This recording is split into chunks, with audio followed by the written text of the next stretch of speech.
One person to race 2 laps around the yard. Winner gets $25.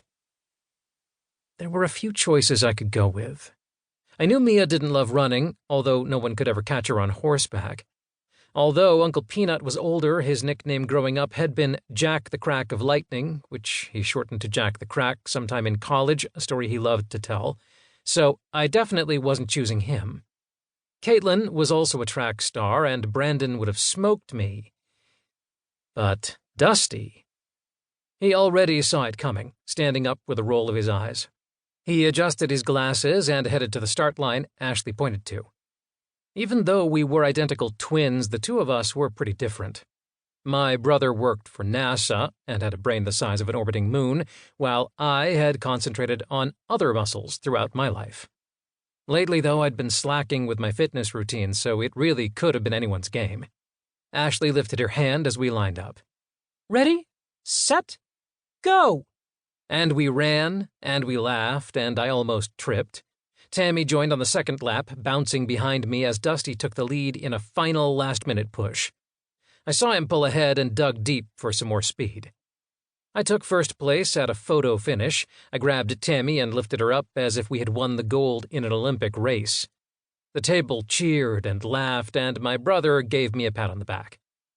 Next up was Aunt Gabby, who pulled out a card of Ari the Hawk we rehabbed last year. You're soaring high and collect a $25 prize.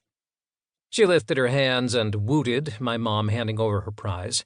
Oh, thank the Lord. I thought I would have to get up from my seat for something. She leaned back, making an exaggerated display of counting her winnings. We spent the next hour or so pulling cards and playing the game, going over the number of rounds we normally played. At one point I looked around at my family and felt an overwhelming sense of gratitude. It was a reminder of how life used to be, when we were all together, hanging out at the same dinner table every evening, laughing and talking and joking. It felt so freaking good, I couldn't stop myself from smiling even if I wanted to. This was so different from how I'd been feeling lately, which mainly was just a mixture of numbness and sadness. I couldn't even pinpoint exactly why or when I started feeling that way, but it was eating away at me, little by little. It made moments like these seem so few and far between, which meant I just had to savor today as much as I could.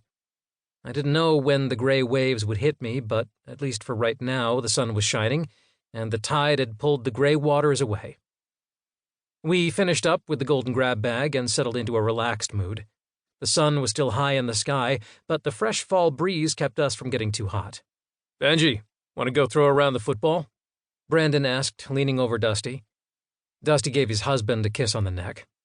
Those two couldn't have been more perfect for each other, brought together by a fire and still burning hot all these years later. Yeah, let's do it. If I even still remembered how to throw a ball. I used to love playing sports and was actually damn good at most of the ones I committed to. Football and wrestling had been big ones in high school. In college, I'd started playing soccer and tennis, loving both of them but dropping them sometime after graduation. Brandon, a world-famous rugby player and popular internet personality, probably wouldn't have trouble throwing the ball. We got up from the table, Brandon taking one last bite of cake and leaving the empty plate on the table. Before we could even leave the table, my mom called out, "It's Mav!" Coming from out of the house was my older brother, a carry-on suitcase in his hand and a bottle of water in the other. Maverick waved, calling out to the table. He looked like he had just rolled out of bed, wearing a pair of gray sweats and a black t-shirt, with impenetrable shades on his face, his honey-brown hair messed up in the way it always was when my brother was fighting a hangover. I'd seen that look a lot, which only made me appreciate him being here even more. I got up from my seat and went over to him, Dusty close behind me. He opened his arms and wrapped me in a hug. "Happy birthday, little bro." "Thanks for coming," I said. Maverick lived in New York, which wasn't too far a flight from our house here in Georgia, but still, it was a flight. And when your head was sloshed with vodka and beer and whatever else Maverick had chugged last night, then an hour-and-a-half flight could easily feel like a 10-hour flight. "Of course, Benji." His smile slanted into an expression I recognized. My brother also